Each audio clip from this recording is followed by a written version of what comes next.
maafisa lishe. Sasa swala la kufundisha watu swala la lishe, mpaka hata watu wazima maofisini tuwafundishe. Asilimia kubwa hapa kila siku, kuna mtu mwingine bila ugali dagaa Kigoma hawezi kula. Kuna mtu mwingine ugali maharage ndio mpango mzima. Na watu wengine wali nyama kama kawaida. Sasa lazima tufundishwe kuanzia ngazi ya vijiji, ngazi ya wilaya, ngazi ya kata, lakini hata kwenye ofisi za umma. Natoa rai kwa halmashauri zetu za mkoa wa Mbeya kuhakikisha kwamba kiwango cha udumavu kiendelee kupungua kwa kasi kubwa, kwa sababu nguvu tunazo, uwezo tunao, vyakula tunavyo. Kikubwa tuendelee kuona kwamba wenzetu wametupa maelekezo pale namna ya kuandaa chakula cha mtoto ili kukabiliana na swala zima la udumavu na utapiamlo kwa mkoa wetu wa Mbeya.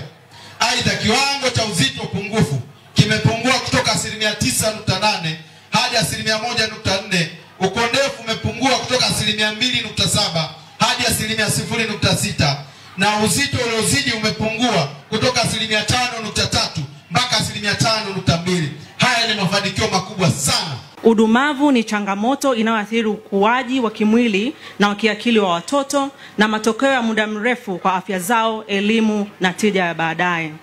Mheshimiwa mgeni rasmi, hali ya udumavu katika mkoa wa Mbeya ni 32%, ambao ni juu kidogo ya wastani wa kitaifa ambao ni 30%.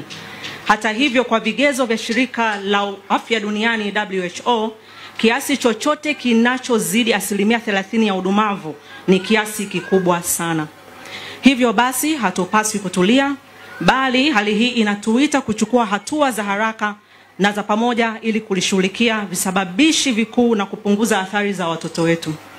Ikizingatiwa kwamba mkoa wa Mbeya ni miongoni wa mikoa ambayo inazalisha mazao ya chakula kwa wingi kipindi chote cha mwaka.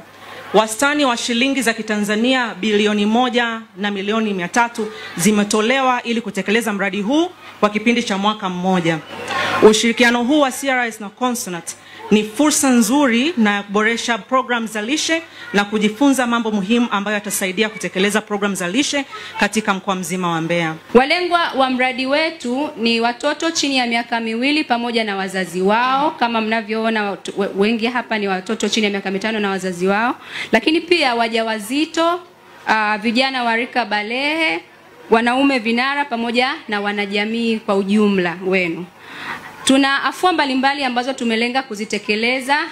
Tunazo afua mahususi za lishe na afua mtambuka za lishe. Katika miongoni mwa zile afua mahususi za lishe, tutakuza na kuhamasisha ulishaji wa watoto wachanga na wadogo, kukuza na kuhamasisha matumizi ya vyakula vilivyoongezwa virutubishi, kuimarisha ufuatiliaji na ukuaji wa mtoto na uhamasishaji, na kuboresha hali ya lishe mashuleni.